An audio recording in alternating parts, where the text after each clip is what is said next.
The search narrowed in on Friendship, New York yesterday after a woman called police saying she spotted the two men walking along some railroad tracks. Tonight, News 4's Dave Graber spoke to that woman. Dave has her story and the latest on the investigation into where these men might be tonight. Dave? Well, Callan, it is easy to tell that the search is over here in Allegheny County. In fact, crews started packing up at around 5:30, and even since then, things have diminished further.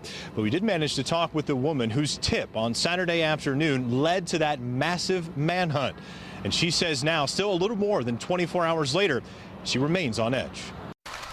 Never in a million years would I have thought I would have seen them here in this location anyway. It's a small town. There's not much here. It's so far away from where they escaped from.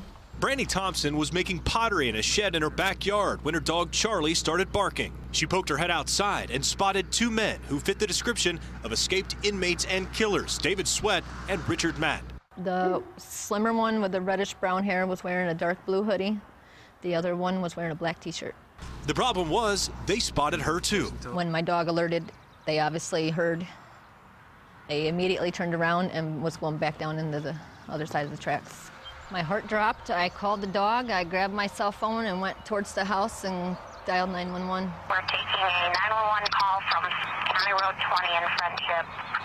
Female reporting that she saw two males, possibly matching the description of the fugitives. I told them they're suspicious of turning around, trying to cover themselves and not be seen was very suspicious to me.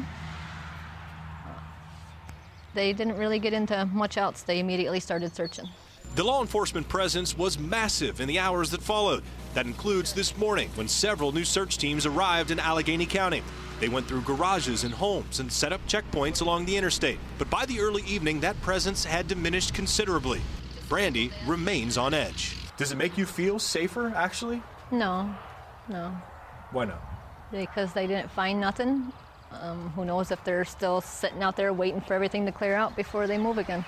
I can still go about my daily life, just constantly looking over my shoulder now.